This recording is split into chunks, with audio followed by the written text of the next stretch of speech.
good morning again. இன்னைக்கு நம்ம ஒரு செட்டப்பை ட்ரை பண்ண போகிறோம். அதாவது லாஸ்ட் வீடியோவில் ஒரு மைக்கு ட்ரை பண்ணோம், ஆனால் அது சரியாக கேட்கல. ஆடியோ ரொம்ப மோசமாக இருந்தது. இந்த வீடியோவில் எப்படி இருக்க போகுதுன்னு தெரியல. பேசிக்கலி இந்த வீடியோவில் வந்து நம்ம அதே வீடியோ செட்டப்பு, பட் ஆடியோவுக்கு வந்து நம்ம யூஸ்வலாக யூஸ் பண்ணுற இன்டர்காம் மைக்கை வந்து ப்ளக்இன் பண்ணியிருக்கோம். ஃபஸ்ட் வீடியோவுக்கு வந்து நல்ல ஃபீட்பேக்கு, வீடியோ சூப்பராக இருக்குது, வீடியோ நல்லா இருக்குது, வீடியோ ஆங்கிள் மட்டும் லைட்டாக மாற்றினா நல்லாயிருக்கும். அப்புறம் கலர் கூட ஓகே, அந்த ஒரு ஃபில்டர் வந்து அந்த க்ரீன் ஆக்கியிருக்கு, நல்லா இருந்தது அப்படின்னாங்க.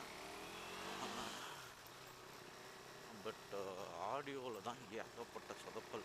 ஒன்று ரெக்கார்டிங்லே சொதப்பல், ரெண்டாவது நான் பேசினது காலையில் வந்து என் வாய்ஸ் வந்து இப்போ காலையில் இருந்தோடனே நான் யார்கிட்டையுமே பேசியிருக்க மாட்டேன். ஸோ கொஞ்சம் ட்ரையாக தான் இருக்கும்.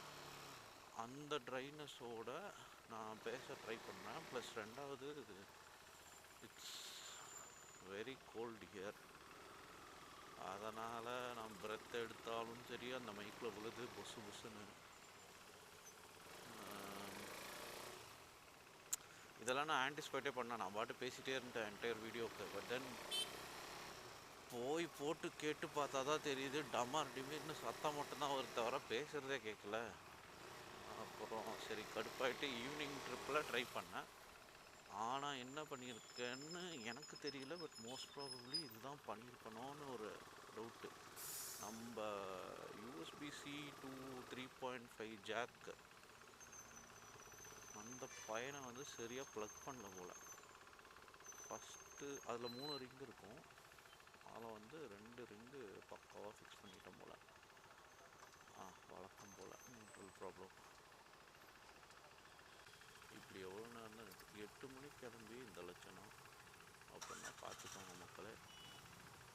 இந்த ஊர் இப்படி தான். நீங்கள் ஸ்போர்ட்ஸ் பைக் வச்சுருக்கீங்க, நீங்கள் வந்து பெட்ரோல் கார் வச்சுருக்கீங்கன்றதெல்லாம் அவங்க பிரச்சனை கிடையாது, ஓகேவா? சொல்லிட்டு இருந்தேன்ல அடாப்டர். ஸோ இந்த மாதிரி வந்து நம்ம மேலேயும் நிறைய தப்பு வரும். எஸ்பெஷலி இப்போ நம்ம லாங் ட்ரிப் போகிறோம், க்ளோவெல்லாம் போட்டு தான் சுற்றுவோம். சம்டைம்ஸ் மறந்துடுவோம். எல்லாத்தையும் ப்ளக்இன் பண்ணிவிட்டு ஏறி உட்காந்து அதுக்கப்புறம் லாக் ஸ்டார்ட் பண்ண ட்ரை பண்ணுவோம். அப்போ தான் வந்து தெரியும் நம்ம இதை சரியாக ப்ளக்இன் பண்ணலை. அப்போ தெரிஞ்சால் கூட பரவாயில்ல, க்ளவுஸை கழட்டிட்டு மாற்றிடலாம். ஆனால் போஸ்ட்லேயோ இல்லை வீடியோ எடுத்த அப்புறம் பார்த்தோம்னா செம்ம கடியாயிருவோம். அதுக்கப்புறம் நம்ம நண்பன் பண்ணுற மாதிரி டப்பிங் தான் பண்ணணும். எனவே எனக்கு வந்து இது பிடிக்கிறதுக்கு ரீசன் வந்து ரீசன்ட்லி வந்து ஒரு கட்டாயமும் ஆயிடுச்சு. லைக் என்ன பண்ணுறது, சும்மா ஓட்டிக்கிட்டே இருக்கோம், காடு மலை மேடுன்னு ஓட்டுறோம். பட்டு எதுவும் பெருசாக ஞாபகத்தில் மீனிங் மெமரிஸாக இருக்குது. பட் தென் ஏன்னா நாங்களே அதை பற்றி பேசி திருப்பி அதை அப்படியே ஃப்ரெஷ்ஷாக வச்சுக்குவோம். அது ஒரு கெட்ட பழக்கம் எங்களுக்கு. அந்த ட்ரிப்பில் யார் புதுசாக அந்த டைம் வராங்களோ அவங்க மாட்டினாங்க. யாரா அவனுங்க பழைய கதையை பேசிட்டு இருக்காங்கன்னு அவங்களுக்கு தோணலாம். பட் அதுக்கு பின்னாடி இருக்க ரீசன் இதுதான். எங்களுக்கு மெமரிஸ்னு இப்படி ஷேர் பண்ணிக்கிட்டு பேசி அதுக்கு மூலமாக கிடைக்கிற ஒரு ஜாலி வந்து ஒரு தனி ஜாலி. இவன் இந்த ட்ரிப்பில் இப்படி பண்ணான், அவன் இந்த ட்ரிப்பில் இப்படி பண்ணான், நான் இந்த ட்ரிப்பில் வந்து இந்த மாதிரி சொதப்பிச்சு, எனக்கு நடு ரோட்டில் நின்றுருந்தோம். இதெல்லாம் வந்து எங்களுக்கு ஒரு ஜாலி. பார்த்துக்கோங்க, இந்த மாதிரி ஒரு குரூப் நாங்கள், ஓகேவா? எங்கிட்ட லெஃப்ட் எடுக்கணுங்க, இங்கே தான்.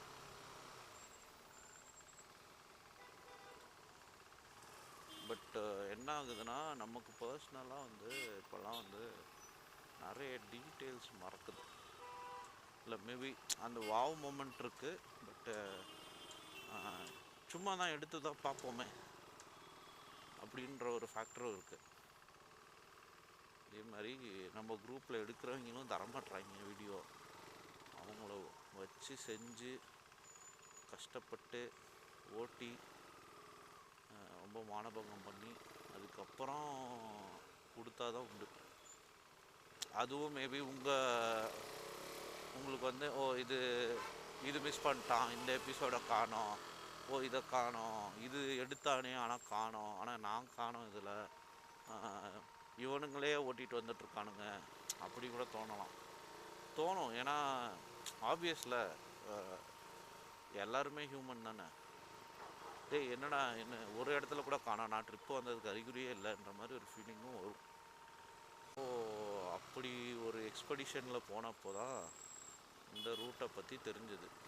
ஓகே, இப்படி ஒரு ரூட் இருக்குது, ஒரு இடம் மட்டும் க்ரன்ச் ஆகும். பட்டு ஓகே, ஆப்வியஸாக வந்து இவங்க மேலேயும் தப்பு சொல்ல முடியாது. ஏன்னா யோசிச்சு பாருங்கள், இந்த ஊர் வந்து ஒரு ஃப்ளாட்டாக ஒரே மாதிரி எந்த இடத்துலையுமே இருக்காது.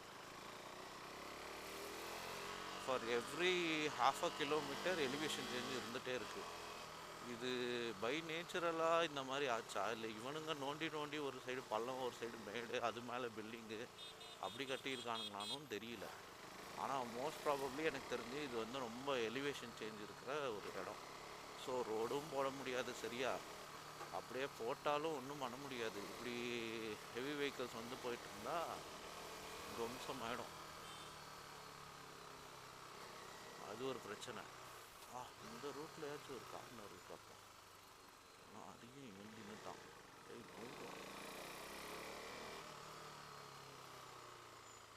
இதெல்லாம் கார்னர்னு என்ஜாய் பண்ணுற நிலமையில் இருக்கோம் நம்ம பார்த்துக்கணும். சரி, ஓகே. அதுதான். அதனால் லைக் இன்ஃப்ராஸ்ட்ரக்சரும் வந்து ரொம்ப ரொம்ப டிமாண்ட் இருக்குது. அது மேலே வாட்டர் கனெக்ஷனு, எலக்ட்ரிசிட்டி, இன்டர்நெட்டு, அப்புறம் ஜென்ரலாகவே வந்து காவேரி கனெக்ஷனு, அது இதுன்னு ஏகப்பட்ட மேட்டர்ஸ் ஓடுது இந்த அண்டர் கிரவுண்டில். ஸோ அதெல்லாம் மேனேஜ் பண்ணணும்னா அடிக்கடி நோண்டணும், மாட்டணும், திருப்பியும் ரோடு போடணும். இதுக்கு நடுவில் கவர்மெண்ட் சேஞ்ச் வரும். ஸோ அந்த எலெக்ஷனு அது இதுன்னு அதில் பிஸி ஆகிடுவாங்க. ஸோ இது ஒரு வகையில் வந்து தப்பு சொல்ல முடியாது அவங்கள. ஏன்னா இது லேக் ஆஃப் காம்பிட்டன்சியானும் சொல்ல முடியாது. ஏன்னா யோசிச்சு பாருங்களேன், உங்களுக்கு வந்து ஜஸ்ட் 3 இயர்ஸ் இன் பிட்வீன் தான் கிடைக்கும் உருப்படியாக ஒழுங்காக எதாவது பண்ணுறதுக்கு. ஃபஸ்ட் இயர் வந்து நீங்கள் எலெக்ஷன் ப்ராமிசஸ் எல்லாம் சாட்டிஸ்ஃபை பண்ணணும். லாஸ்ட் இயர் வந்து எலெக்ஷனுக்கு ஃபைட் பண்ணணும். மிச்சம் 3 இயர் வந்து தான் உங்களுக்கு chance. If I am not wrong, இந்த ஒரு ரைட்டு இதுதான் க்ரன்ச் பாயிண்ட்டு. இதுக்கப்புறம் ரோடு கொஞ்சம் மோசமாக இருக்கும். காருக்கு மோசம், பைக்குக்கு பிரச்சனை இல்லைன்னு நினைக்கிறேன். ஏன்னா நம்ம இந்த பைக்கை ஒரு அட்வென்ச்சர் பைக்காக மாற்றணும்னு ட்ரை பண்ணிகிட்ருக்கோம். எப்படி இது எப்படின்னா,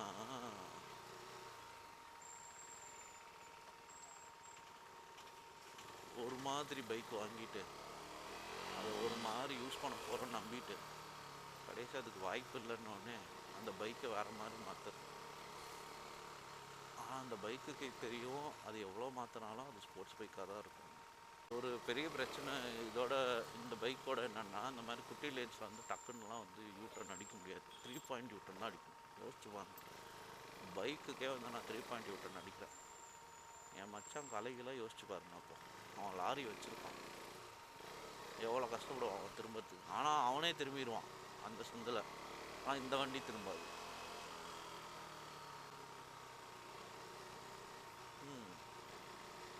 இதெல்லாம் யோசித்து பார்த்து இந்த வண்டி வாங்கியிருக்கணும். ஆனால் அதெல்லாம் பண்ணல.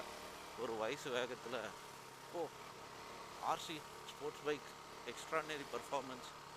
ஆனால் ஒன்று சொல்லுவேன் நான், ஃப்ரண்ட் அண்ட் ஃபீலிங் சான்ஸே இல்லை. நீங்கள் மேபி என்ன சொல்கிறது, ஸ்டாக் பைக்குக்கே வந்து ஃப்ரண்ட் அண்ட் ஃபீலிங் நான் ஃபீல் பண்ண வரைக்கும் இதுதான் best so far in my life. அதுவும் இப்போ வந்து நீங்கள் இப்போ நான் போட்டிருக்க மாதிரி அட்ஜஸ்டபிள் சஸ்பென்ஷனு, இல்லை கஸ்டம் மேடு, கரெக்டான ஸ்ப்ரிங் வெயிட்டு அதெல்லாம் பார்த்து பண்ணியிருந்தீங்கன்னா இது வந்து விட்டு வர்றதுக்கு மனசு வராது. அந்த மாதிரி ஒரு வண்டி. இந்த சர்ஜரிக்கு பண்ணுவாங்கள்ல, ஸ்கேல்பல்னு சொல்லுவாங்க இந்த கத்தி பேர், அந்த மாதிரி. புரியுதுங்களா? இப்போ புரியுதா நாங்கள் ஏன் இதை வச்சுட்டு கஷ்டப்படுறோன்னு? அந்த மாதிரி. அப்படி திருப்பினீங்கன்னா அப்படியே கோடு போட்ட மாதிரி போயிட்டே இருப்பான் தம்பி. Okay, that's all. That's a trip to my office. Bye. என்ன செட்டப் ட்ரை பண்ணுறோம்? நம்ம டேரெக்டாக கேம் அவுட்டில் ஆன் பண்ணியிருக்கோம். மைக்குக்கு +10 ஆடியோ கெயின் வச்சுருக்கோம். மேபி இப்போ என் வாய்ஸ் கொஞ்சம் சாஃப்டராக இருக்கும்னு நினைக்கிறேன். எனக்கு இன்றைக்கி வந்த ஃபீட்பேக் வந்து, ப்ரோ வானம் ஒரு 10% 15%, பூமி ஒரு 15% அந்த மாதிரி தெரியணுன்றாங்க நம்ம பாய்ஸு. என்ன கணக்கில் சொல்கிறான்னு தெரியல. எனக்கு நானும் சரிடா பண்ணுறேன்னான்னு சொல்லிட்டேன். ஸோ இப்போ வானம் தெரியுதா மீட்ரு தெரியுதா எதுவும் தெரியல. வீட்டுக்கு போய் பார்த்தா தான் தெரியும். பார்ப்போம். இல்லைன்னா போஸ்ட்டில் தான் இன்க்ரீஸ் பண்ணோம் மேபி. ஆனால் போஸ்ட்டில் கெயின் இன்க்ரீஸ் பண்ணாலும் அதே தான்ல. இப்போ நான் வந்து என் மண்டைக்குள்ளார மைண்ட் வாய்ஸாக இருக்க வேண்டியதெல்லாம் நான் வந்து வெளியே பேசிகிட்ருக்கேன். ஸோ உங்களுக்கு போர் அடிக்கலாம்.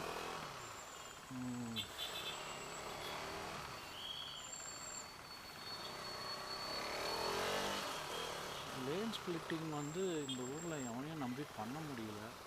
ஏன்னா திடீர்னு ஒன்று எச்சிச்சு போவானுங்க, இல்லைன்னா ரொம்ப பக்கமாக வந்துட்டு போவானுங்க. அப்புறம் மிரர் தட்டிடும். நம்ம மிரரும் சரி அவங்க மிரரும் சரி.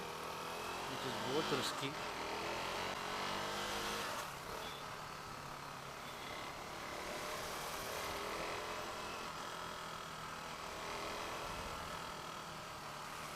எனக்கு ரீசெண்ட் டைம்ஸில் வந்து என்னோடய இன்ஜினோட நோட் வந்து ரொம்ப பிடிச்சிருக்கு.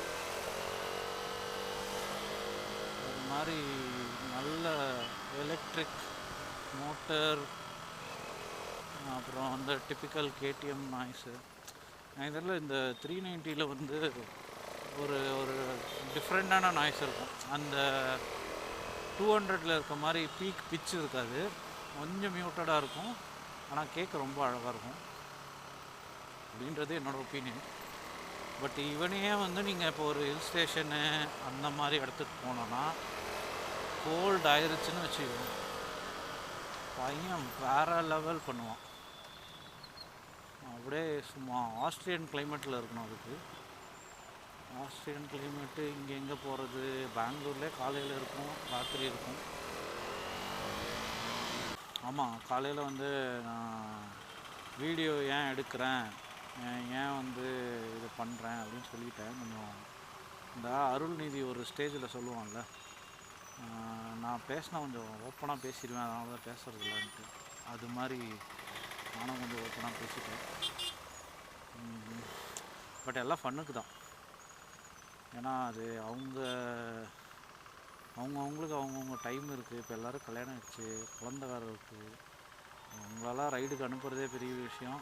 அதை நீ வீடியோ எடுத்துகிட்டு வந்து தண்டை செலவு பண்ணி அதை வேறு உட்காந்து எடிட் பண்ணுறேன்னு டைம் வேஸ்ட் பண்ணிகிட்ருக்கியா அப்படின்னு கேட்டாங்கன்னா கேட்பாங்க கண்டிப்பாக. அதுக்கு பதில் இல்லை. பட் சொல்கிறேன், எவ்வளோ கஷ்டம்னு வந்து எனக்கு இனிமேட்டு தான் புரியும். அது மேபி அவங்கவுங்க வீட்டில் அவங்கவுங்க ரெடி அவங்களுக்கு தான் தெரியுமோ. ஓகே, அதெல்லாம் புலம்புறதுக்கு தானே ட்ரிப்பே போகிறோம். அதோட இப்போ பார்த்திங்கன்னா ஏதோ ஈவெண்ட் நடக்குது போல். அதுக்கு வந்து சீஃப் கெஸ்ட் வந்து ஆல் இன்ஃப்ளூயன்சர்ஸ் தான். லைஃப் ஸ்டைல் அண்ட் பேரண்டிங் இன்ஃப்ளூயன்சராக, அப்புறம் வந்து ஜிம் இன்ஃப்ளூயன்சரு. என்ன நடக்குதுன்னே புரியல. எல்லோரும் இன்ஃப்ளூயன்சர்ன்றாங்க, நானும் யூடியூபர்னு சொல்லிக்கிற மாதிரி மாதிரியான ஒரு இது இந்த கடை. இதில் என்ன ப்ராப்ளம்னா, பீப்புள் அங்கே வரவங்க வந்து ஓகே அந்த காஸ்ட் வந்து கம்மியாக இருக்குது, அது அண்டர்ஸ்டாண்டபுள். லேடி டிரைவரா அப்போ விட்டுருணும், வழி விட்டுருணும்.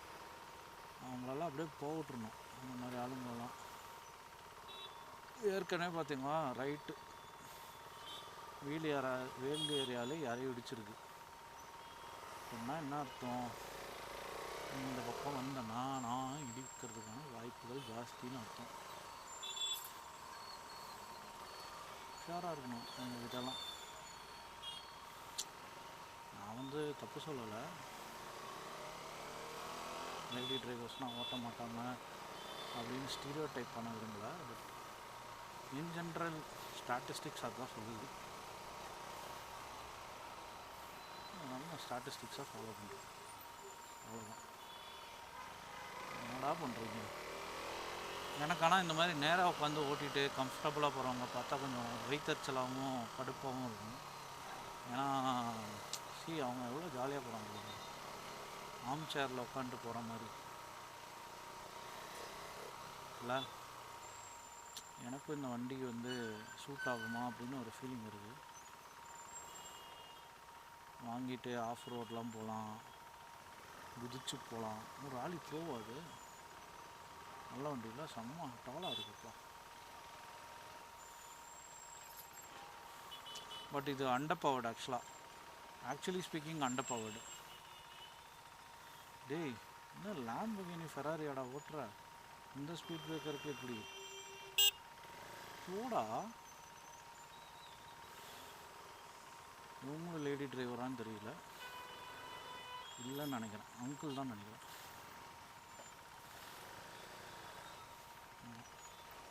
அங்கிள் தான்.